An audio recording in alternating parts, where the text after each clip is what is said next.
Vamos a abrir nuestras Biblias al Evangelio según Mateo. El Evangelio según Mateo, capítulo 2.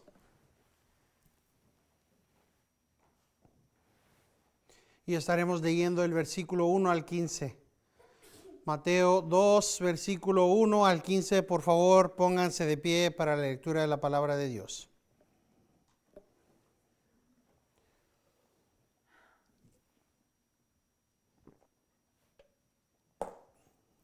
Dice así la palabra de Dios, infalible e inerrante.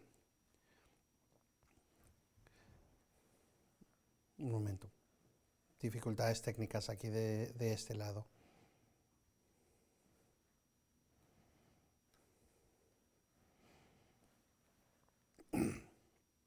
Después de nacer Jesús en Belén de Judea,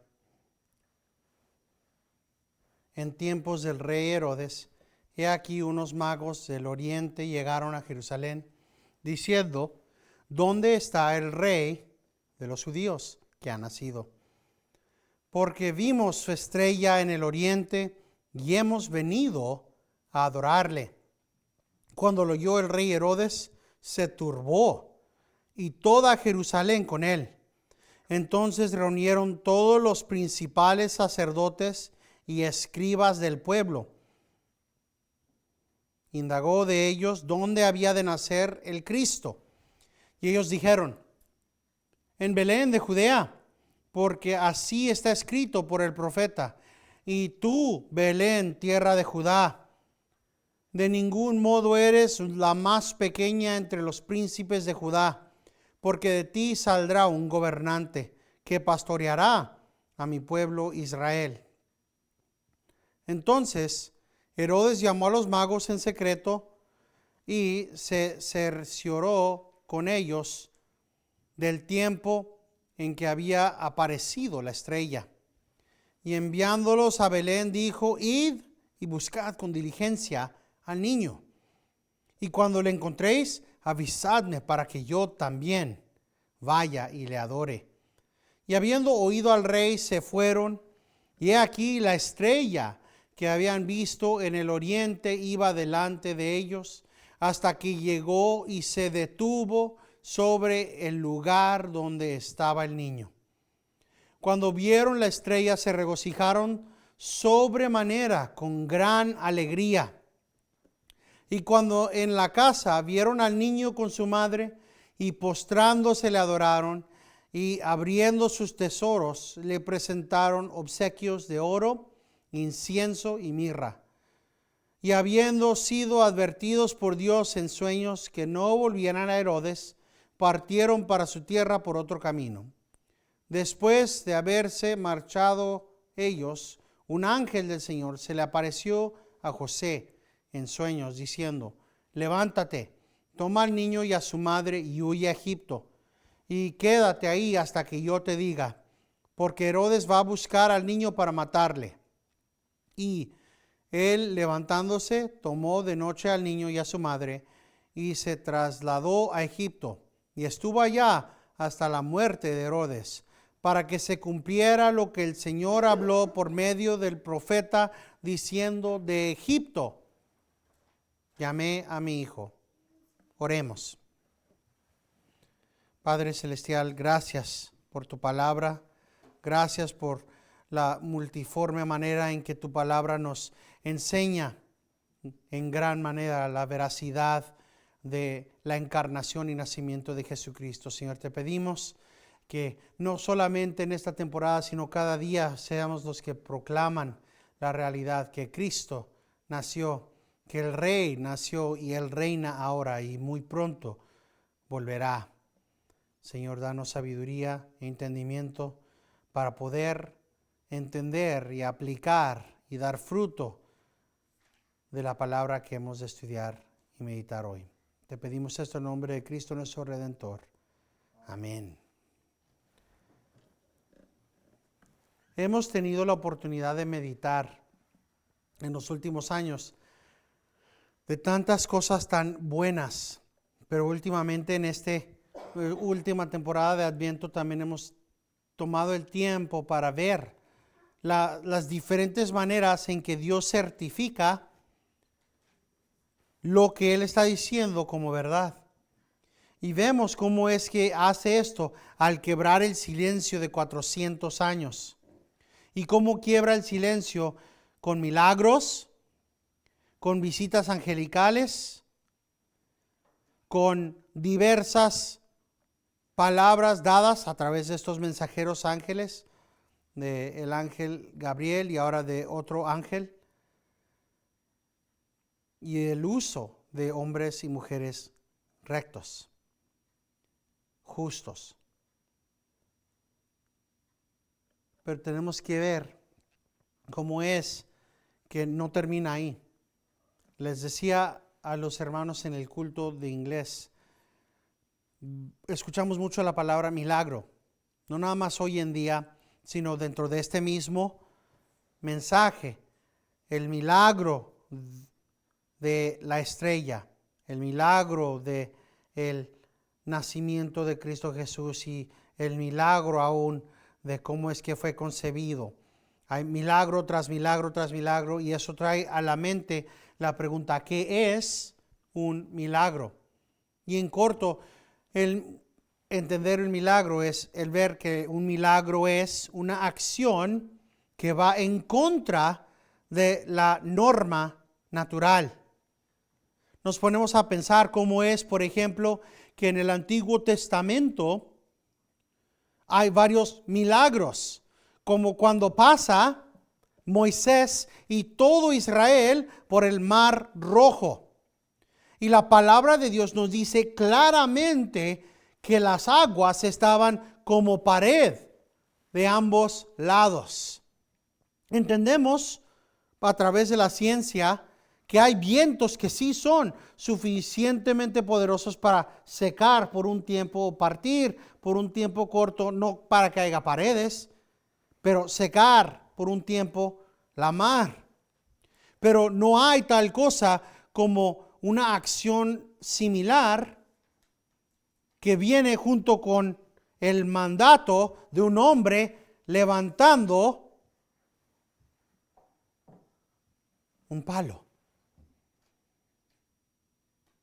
Eso es algo que no está dentro de la naturaleza. O pensamos, por ejemplo, cómo es que en el Antiguo Testamento uno de los milagros que vemos que testifican que Dios es el que está hablando, es cuando la sombra del reloj de sol retrocede 10 horas. Y nosotros aquí, del lado del año 2023, nos ponemos a pensar, pero entonces, ¿cómo pasó eso? Si entendemos que conforme a la ciencia, el mundo está en revolución, y eso es lo que hace el día y las horas, y esa revolución a través y alrededor del sol es lo que hace el año. Entonces me estás diciendo que lo que Dios hizo es que Dios paró la revolución natural del mundo y que la puso de reversa 10 horas simplemente para que vieran los hijos de Dios este milagro que testifica de Dios. Pues no podemos decir con certeza que eso es exactamente lo que Dios hizo, pero lo que vemos no va conforme a la naturaleza que conocemos. O vemos lo que hemos estado proclamando y continuamos proclamando como cristianos, que Cristo nació de una virgen. No es natural que una virgen pueda concebir. Se requiere una acción que elimina la virginidad para que alguien, una mujer, pueda concebir a un bebé. Es un milagro porque está al opósito, no al opósito, digo, contra la naturaleza, el que una virgen pueda concebir a un bebé. Igual veremos, como dice el título, una estrella y hombres sabios y necios, que aún esta estrella que vemos es en sí un tipo de milagro.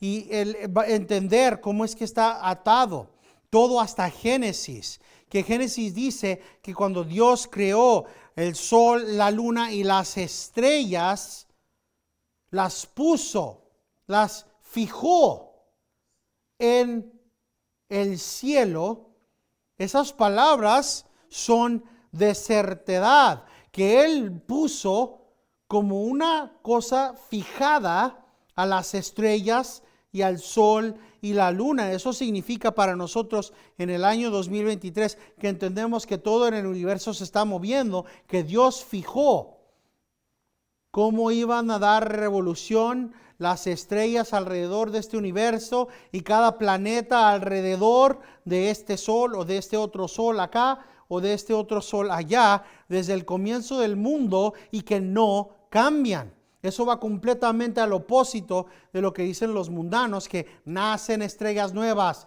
y mueren estrellas viejas. La palabra de Dios dice que Él los fijó ahí. Y eso es lo que trae a nuestra mente la gravedad de las palabras de Pedro cuando dice, y Judas cuando dicen que los apóstatas y los falsos maestros son como estrellas vagando. Estrellas que están naufragando afuera de lo que Dios ordena. Viendo estos eventos que están en derredor del nacimiento y la encarnación de nuestro Señor Jesucristo, podemos ver que Dios en su soberanía y para su propia gloria continúa demostrando la veracidad de la verdad de que Jesús es el Mesías, que Jesús es el Cristo a través de estos milagros.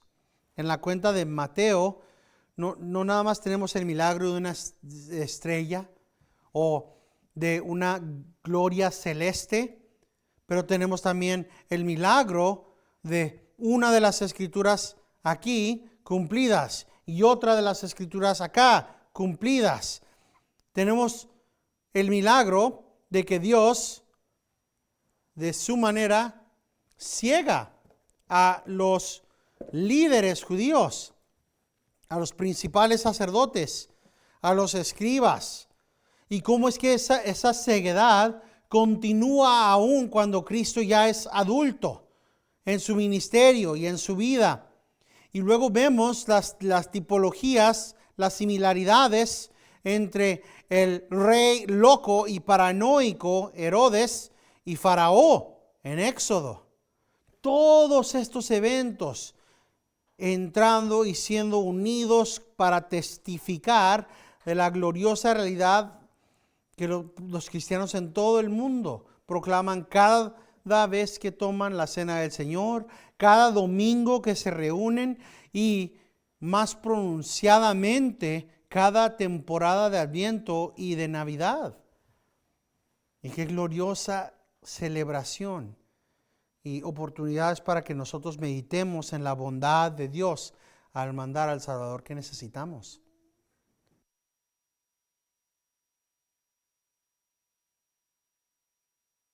Empieza Mateo en el versículo 1 y 2. Después de nacer Jesús en Belén de Judea en tiempos del rey Herodes, he aquí unos magos del oriente llegaron a Jerusalén diciendo: ¿dónde está el rey de los judíos que ha nacido? Porque vimos su estrella en el oriente y hemos venido a adorarle. Nos ponemos a pensar en todo lo que está aquí, ¿verdad?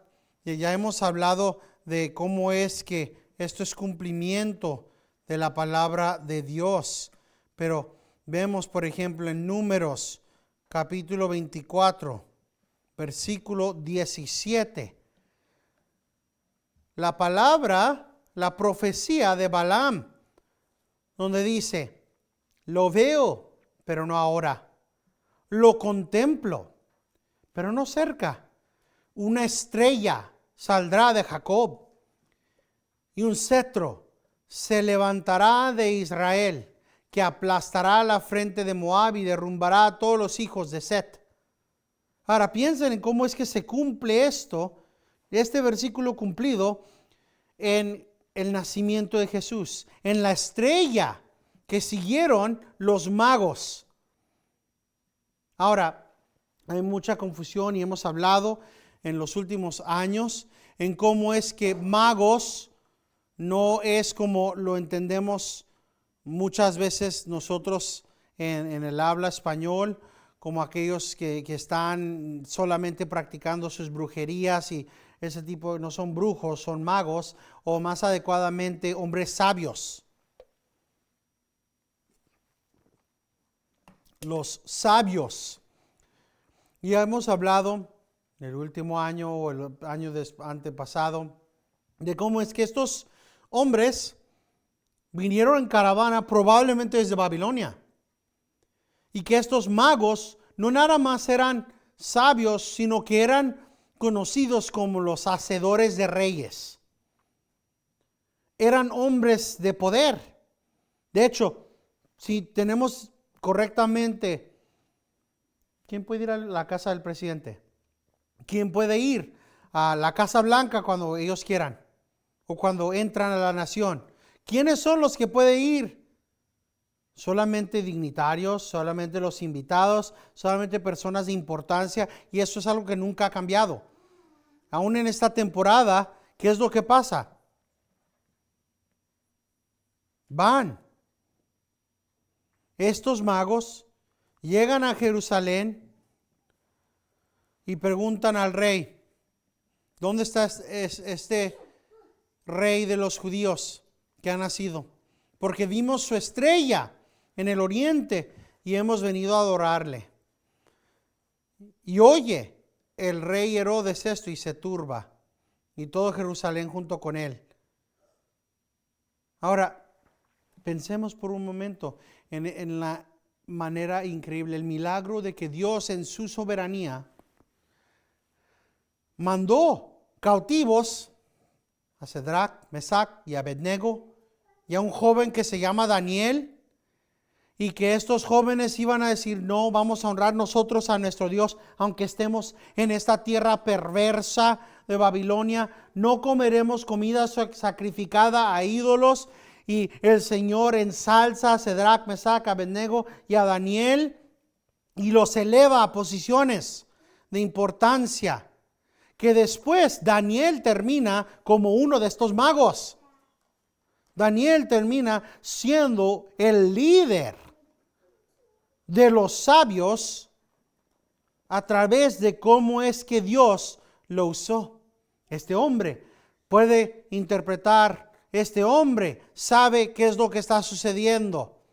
Si se acuerdan qué es lo que pasó, he tenido un sueño, pero no le voy a decir a nadie. Ustedes son magos, son sabios, díganme el sueño junto con su interpretación, o los voy a matar a todos. Esos hombres eran hombres de posiciones de autoridad y de poder. Y de repente viene Daniel y dice, yo se la daré. No porque yo pueda, sino porque la interpretación y los sueños son de Dios. ¿Y qué le dice?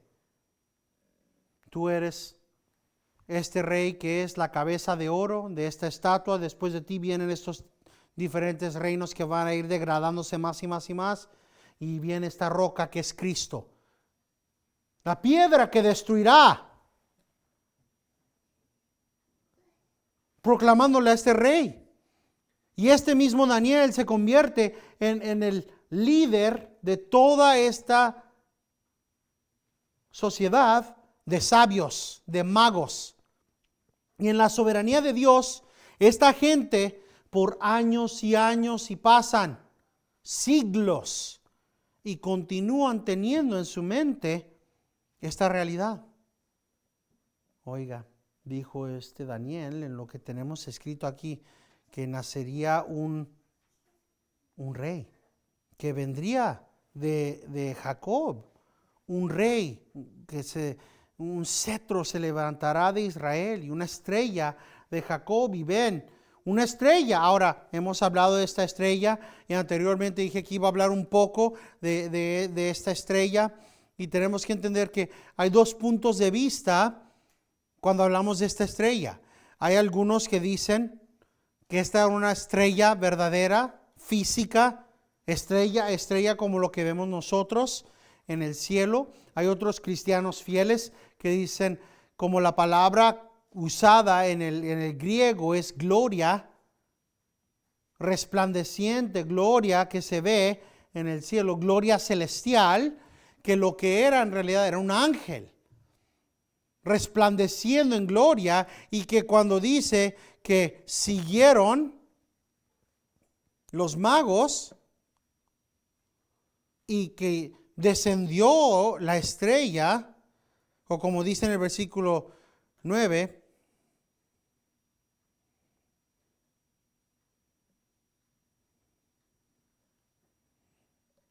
que siguieron del oriente a esta estrella, y después, como dice después, que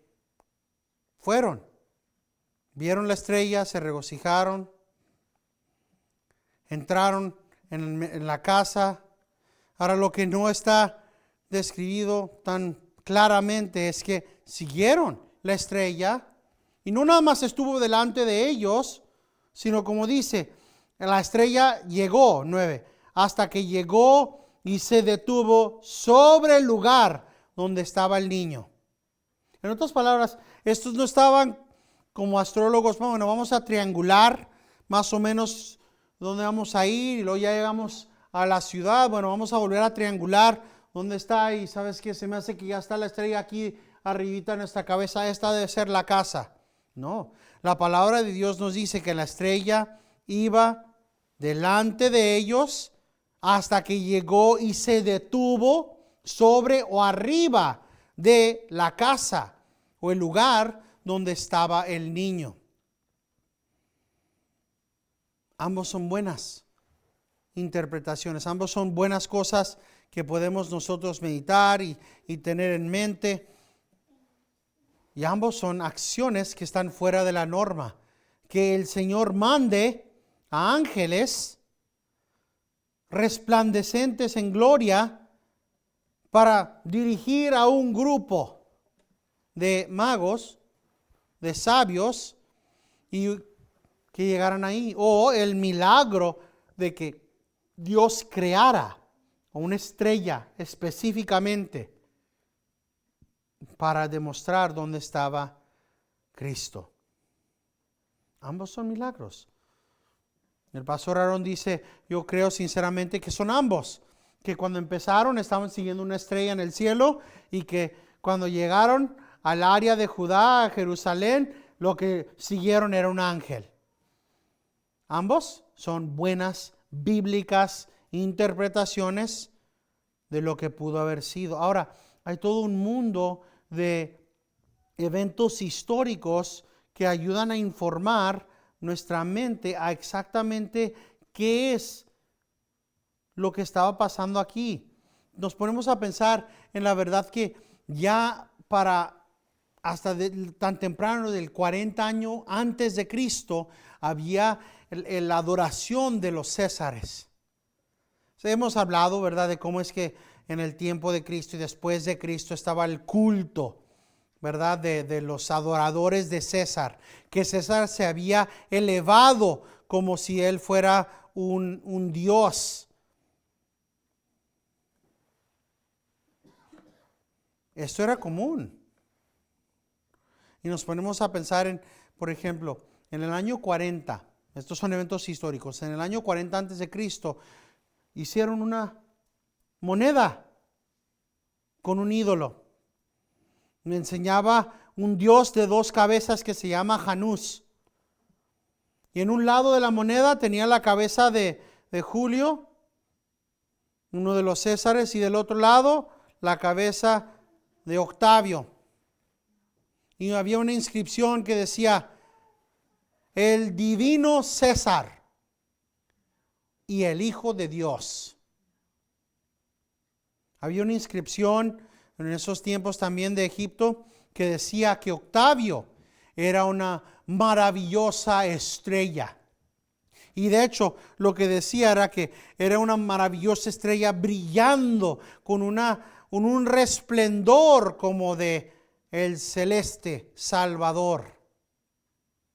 en el año 17 antes de Cristo. Esto es 13 años antes de los eventos de los que estamos hablando. En el año 17 antes de Cristo, una estrella rara se vio en los cielos.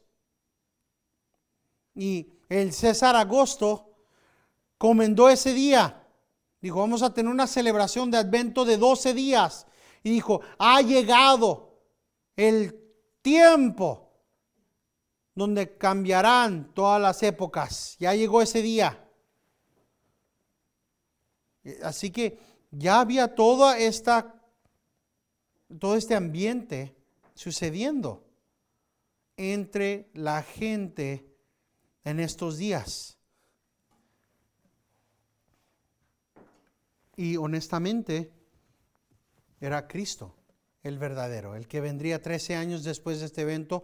Ahora, tengamos en mente que este no es un bebecito, que en este punto es lo que se celebra en el calendario de la iglesia en enero 6, lo que es conocido como la Epifanía, el día donde celebramos que los magos vinieron cuando Cristo tenía como 2 o 3 años y celebraron a Cristo. No era cuando Él nació, Él era ya un niño, no un bebé, y es como está descrito en la palabra de Dios. Vemos cómo es que dice, y entrando en la casa, vieron al niño con su madre, no vieron al bebé, y tenemos que ponernos a ver qué tan increíbles son estos eventos, y cómo es que Dios escoge a los que menos esperaría. En el nacimiento de Cristo, los que reciben resplandeciente manifestación angelical son los pastores sucios, aquellos que eran contados como inmundos ante la gente judía. ¿Por qué? Pues no tenían luces como nosotros de calle. Imagínense si pueden por un momento estos pastores caminando con sus sandalias, asegurándose que todas las ovejas estén bien. No tienen lámparas para asegurarse que no pisen con su sandalia en un poco del excremento del animal. Y obviamente ese tipo de excremento, ese tipo de cosa era considerado inmundo, era sucio ante la mente de los judíos. Pero Dios escoge a estos para ser los primeros que vienen y adoran a Cristo. Vienen estos pastores sucios, apestosos porque se la pasan sudando todo el día, sudando de noche mientras están caminando, y ellos adoran al Señor. Y vienen estos entrando a la casa, vieron, versículo 11, vieron al niño con su madre María y postrándose le adoraron. Que no se nos pase lo que estamos viendo. No nada más eran estos mundanos, pero que eran hacedores de rey. Eran como dignitarios. No, ellos vienen y tributan ante Dios tesoros. Estos obsequios no eran cosa normal, especialmente en estos tiempos. En estos tiempos, este tipo de acción era básicamente lo que se hace en la coronación de un rey. No tenemos eso ahorita en esta nación, así que no es algo que es muy familiar para nosotros, pero había y continuó por muchas temporadas y muchos siglos después de eso, la costumbre de que cuando había un rey nuevo en una nación, venían las naciones en derredor, mandaban un representativo con un obsequio, un tributo al rey. Y era normalmente oro o algo valioso, a veces eran especies que ellos no podían agarrar normalmente. Pero esta acción no se hace con cualquier persona. Una vez más vemos una cosa más que nos demuestra, esta acción fue hecha para demostrar que Cristo era rey. Vemos ambas cosas, se postran, que eso era una acción normal cuando está ante un rey, se postra ante el rey, pero no terminaron ahí, se postraron y le adoraron. La adoración la entendemos en la palabra de Dios, que ¿a quién le pertenece? A Dios. Y aquí vienen estos hombres diciendo, sabemos, tenemos el récord de este Daniel, que no lo conocían como Daniel, era Beltasar. Nos acordamos del récord de este sabio y habló de este rey. Y si este es el Mesías, este es el gran rey, vamos, démosle, adorémoslo, démosle obsequios. ¿Y qué es lo que le presentaron? Oro, incienso y mirra. No tenemos el tiempo hoy para poder ir y excavar las verdades de los simbolismos en los obsequios de oro y de incienso y de mirra. Pero sí tuvimos un poco de tiempo este culto para poder hablar y empezar a empacar algunas de las cosas. Hace unos años dije, hablaremos un poco más de la estrella y hemos hablado de eso. Dios mediante, si Él nos da la vida y la salud y si Él tarda, tendremos la oportunidad de hablar un poco más de eso y también de hablar de las similaridades entre Herodes y Faraón. Vemos, por ejemplo, que una de las cosas más fáciles que ver, que están similares, es que ambos mataron a bebés. Ambos mataron a bebés. Herodes, porque quería matar a cualquier bebé que tuviera la edad de Jesucristo por debajo. Él supo cuando es que la estrella se manifestó ante los magos. Él dijo, pues este tiempo acá han sido tantos años, vamos a matar a todos los bebés de aquí. Pero veamos, no nada más eso, sino cómo es que el Señor provee. Y cómo es que el Señor sigue dando palabra. Cómo demuestra milagros. Ahora de repente el Señor está hablando hasta con unos mundanos. Habiendo sido advertidos. ¿Por quién? Por Dios en sueños. Que no volvieran Herodes, partieron para su tierra por otro camino. ¿Cómo fue recibida las nuevas? Vean el contraste, porque hay muchos contrastes. Obscuridad, maldad, pecado, luz, justicia, santidad, ¿verdad? Y luego vemos aquí cómo es que fue Herodes. ¿Cómo recibió Herodes las nuevas? Él y toda la gente se turbó. Es lo que vemos en el versículo 3. Cuando lo oyó el rey Herodes, se turbó. ¿Y quién más se turbó? Toda Jerusalén con él. La misma gente de Dios en Jerusalén no recibieron con gozo las nuevas. Su rey ha nacido. No, esos líderes dijeron, no, vamos a perder nuestras posiciones. Vamos a perder el liderazgo que nos ha dado la nación de Roma. Y esa misma actitud continuó. ¿Qué es lo que dijo Jesucristo en Juan capítulo 5? Si fueran ustedes hijos de Abraham, me amarían, me adorarían. Pero como sois hijos de su padre Satanás, son asesinos. Pero ¿cómo responden estos mundanos magos? Con adoración, con gozo. El versículo 10 dice, cuando vieron la estrella, que se regocijaron sobremanera, con gran alegría.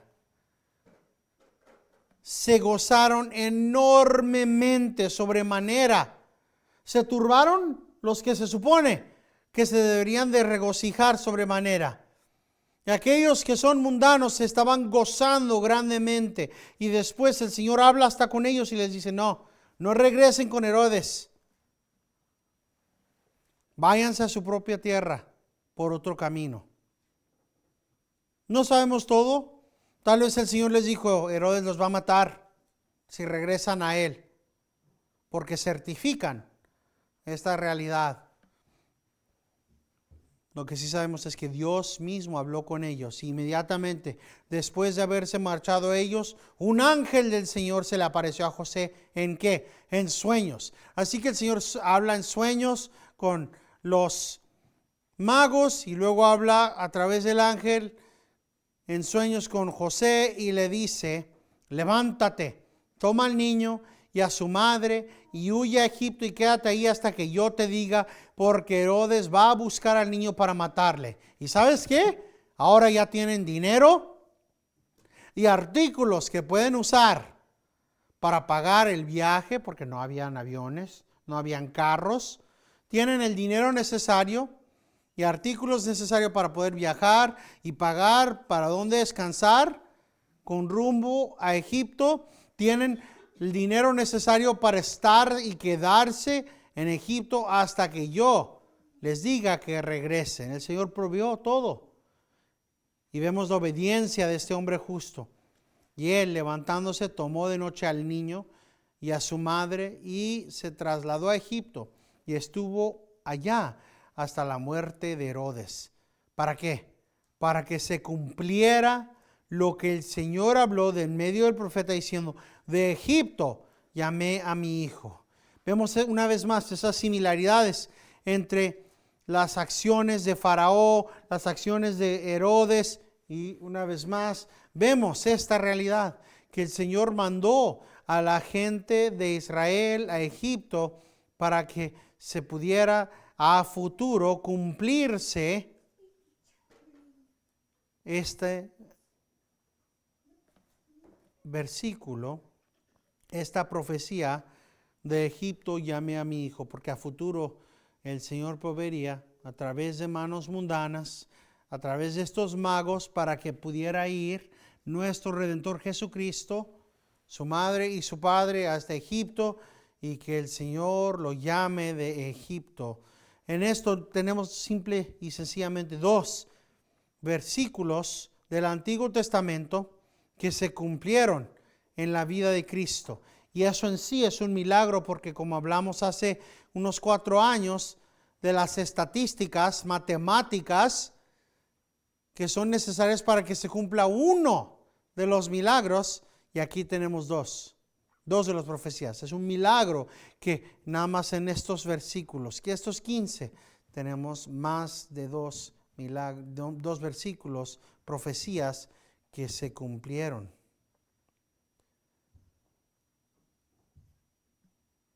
Dios nos permita el próximo año el poder meditar más en estas realidades bíblicas. Cerramos con las palabras dadas a Aarón como una benedicción en Números 6, 24 al 26. El Señor te bendiga y te guarde. El Señor haga resplandecer su rostro sobre ti y tenga de ti misericordia. El Señor alce sobre ti su rostro y te dé paz. Y toda la gente de Dios dice, amén.